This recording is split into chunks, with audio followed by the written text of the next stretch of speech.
এই সাদা শার্টটা খুব প্রিয়, ভীষণ প্রিয় সাদা শার্ট। তুই চুজ করেছিস। হ্যাঁ। এই সাদা শার্ট নিয়ে যদি খিস্তি করি, এটা তো সালা ভিখারি শার্ট, কি হবে? কিছু এসে যাবে না হয়তো।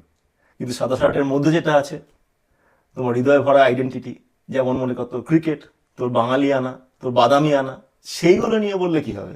বাওয়াল হয়ে যাবে, খুব বাওয়াল হয়ে যাবে। দিবি হ্যাঁ মুখে। That is the power of identity. That is the power of identity. যেটা চুজ করেছিস সেটা নিয়ে খিল্লি করা যেতে পারে, যেটা পেয়েছিস জন্মগত সেইটা নিয়ে বলা যাবে না। সেটা আমি বলা যাবে। আজকে কথা হোক আমাদের কমন আইডেন্টিটি হিন্দুইজম নিয়ে। Part 1, etymology. হিন্দু শব্দের উৎপত্তি। হিন্দু ধর্মটা কত পুরনো? অ্যাট লিস্ট 5,000 বছর। হিন্দুইজম শব্দটা কত পুরনো? যেমন তুই এবং তোর নাম দুটোর একই বয়স। তুই যবে জন্মেছিলি তোর নামটা মোটামুটি সেই সময় জন্মেছিল, তাই তো? তাই তুই ধরে নিস হিন্দু ধর্ম এবং হিন্দু ধর্মের নাম যেটা হিন্দুইজম একই বয়স। ভুল কথা। হিন্দু ধর্ম 4,000 5,000 বছর তার চেয়ে বেশি পুরনো হতে পারে। হিন্দুইজম শব্দটা 200 বছরেরও কম পুরনো। There was no existence of the word Hinduism until the British coined it in the 19th century for the sake of their census. In fact Hindu ধর্মের কোনো গ্রন্থেই হিন্দু শব্দটি কিন্তু নেই, ঠিক যেমন হিন্দু ধর্মের কোনো গ্রন্থেই কাস্ট শব্দটিও নেই। এই দুটো শব্দই বিদেশি শব্দ, and they are very recent. এই শব্দগুলোর জন্ম হিন্দু ধর্মের জন্মের অনেক অনেক অনেক হাজার হাজার বছর পরে। এবং এর প্রমাণ স্বরূপ কি দেখাবো আমি? এই ছবিটা দেখ। এই ছবিটা হচ্ছে অগাস্টাস শার্ম্যান বলে একজন ফটোগ্রাফারের তোলা। এলিস আইল্যান্ড, যেখানে আমেরিকায় প্রথম ইমিগ্রেশন হচ্ছিল, সব বাইরের দেশ থেকে লোকেরা এসে এসে আমেরিকায় ঢুকছিল, সেই জায়গাটার নাম এলিস আইল্যান্ড। অগাস্টাস শার্ম্যান সেখানে নিজের ক্যামেরা নিয়ে দাঁড়িয়ে নতুন আসা ইমিগ্রেন্টদের ছবি তুলছিলেন তাদের নিজস্ব বেশভূষায়। এই ছবিটার ক্যাপশন হচ্ছে দ্য হিন্দু বয়। ছবিটা ভালো করে তাকিয়ে দেয়, ছেলেটা পড়ে আছে একটা ইসলামিক তাকিয়া, যেটাকে টুপিটা আর কি, গায়ে দিয়ে আছে একটা প্রেয়ার শল, যেটা রেখে নামাজ পড়া হয়।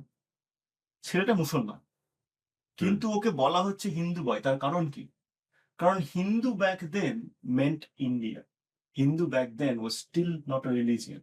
যেই হিন্দুইজমকে আজকে আমরা রিলিজিয়ন বলে চিনি, even as back as 1911 it was a region, জায়গা, not a religion, not a ধর্ম। তুই বলবি অগাস্টাস শার্ম্যান হয়তো বোকা লোক ছিলেন, জানতেন না, ভুল কথা বলেছেন, মুসলমানকে দেখে হিন্দু ভেবেছে। আচ্ছা, আরেকজনকে দেখাইতে হবে। এই যে ছবিটা দেখছিস, এটা হচ্ছে 1893 সাল, মানে 1893 এর ম্যাকলফলিন কফি কোম্পানি বলে একটা কোম্পানির অ্যাডভার্টাইজমেন্ট প্যামফ্লেট, যাকে বলা হতো ট্রেড কার্ড। ছবিটার নাম কি লেখা দেখ নিচে, হিন্দু স্কুল। বসে আছে কারা? বসে আছেন মৌলবী, তাদের সঙ্গে এক গাদা শিষ্য, যারা কিন্তু মুসলমান। এটা অ্যাকচুয়ালি মাদ্রাসার ছবি, এবং এইটা সেই ছবির জাস্ট কম্প্যারিজন। এটা মডার্ন ডে এর ছবি, এটা পুরোনো দিনের ছবিটা। বুঝতে পারছিস, দুটোই মাদ্রাসা। কিন্তু এটা বলা হয়েছে হিন্দু স্কুল। কেন বলা হয়েছে? Once again, Hindu was not a religion, it was a nation, a region. In fact traditional Chinese ভাষায় India is still referred to as Hindu. হিন্দুটা ইজম হওয়ার আগে ওটা ছিল একটা জায়গা। তার আগে কি ছিল? হিন্দু শব্দটার প্রথম ব্যবহার হয়েছিল সিন্ধু নদীতে, মানে আজ থেকে 5-6 হাজার বছর আগে, তার অনেক পরে। 400 খ্রিস্টপূর্বাব্দে, বা যেটাকে তুমি 400 BCE বলছো। হ্যাঁ, সেই সময় আমরা গ্রিক ডকুমেন্টেশন যদি দেখি, সেইখানে ওরা এই ইন্দু নদীর পূর্বে যে জায়গাটা আছে সেইখানকার লোকেদেরকে হিন্দু বলে রাখত। আচ্ছা, মানে যেটা হলো প্রথমে নদী, সেখান থেকে একটা রেস। তা প্রথম নামটা এলো হচ্ছে কি আর্যদের মুখ থেকে, তারপরে এলো গ্রিকেদের মুখ থেকে। আচ্ছা, তারপরে কি হলো? 13th সেঞ্চুরি, মানে এই 1200 খ্রিস্টাব্দে আরবরা যখন ব্যবসা শুরু করলো, বাণিজ্য শুরু করলো, তারা এই দেশটাকে নাম দিল হিন্দুস্তান। তাহলে কি হলো? আমরা গেলাম নদীর নাম, সেখান থেকে হলাম হচ্ছে লোকের বর্ণনা, তারপরে হয়ে গেলাম দেশ, একটা নেশন হলো। প্রতিটা নামই কিন্তু বাইরের লোকেরা দিচ্ছে। এরপরে ব্রিটিশরা এখন সেন্সাস শুরু করলো। তারা দেখলো এই দেশে অনেক ধর্ম আছে এবং আইডেন্টিফাই করা মোস্ট কেসেস ইজি। যারা মুসলমান তারা কোরআন পড়ে, আল্লাহর কাছে নামাজ পড়ে এবং তারা মসজিদে যায়।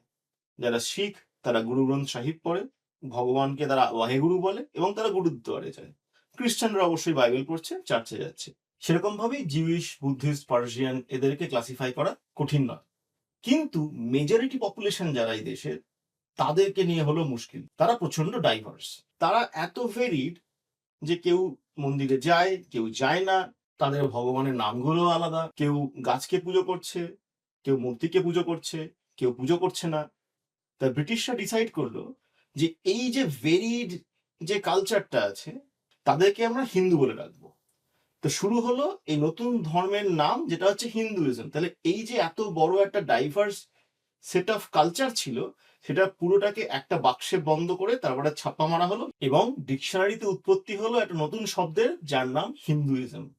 তা এরকম করে প্রথম সেন্সাসে একটা হিন্দু সংখ্যা তৈরি করা হলো, যার মধ্যে এথিইস্ট, শৈব, বৈষ্ণব, শাক্ত সবাই রইলো। আবার 10 বছর পরে যখন আবার সেন্সাস হলো, তখন ব্রিটিশরা ভাবলো, আরে এখান থেকে তো অনেকগুলো লোককে মিস করে গেছি, যারা হচ্ছে সাঁওতাল বা ইন্ডিয়ান সো কল অ্যাবরিজিনিয়ান, তাদেরকেও আবার হিন্দু ক্লাসিফিকেশনে ঢুকিয়ে দেওয়া হলো। কিন্তু এদেরকে ঢোকানোর আগে ব্রিটিশরা এদের ক্লাসিফাই করলো as a schedule caste or schedule tribe. তার মানে হিন্দুর সংখ্যা বাড়লো, কিন্তু একটা ডিভাইডেড হিন্দু সোসাইটি তৈরি হলো। ব্রিটিশদের সময়টা তুমি এটা বলছো 19th সেঞ্চুরি। 19th century।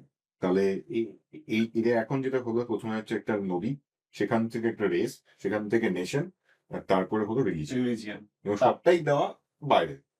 তারপরে শেষ হলো ধার্মিক দাঙ্গায়, ওটা লোকাল।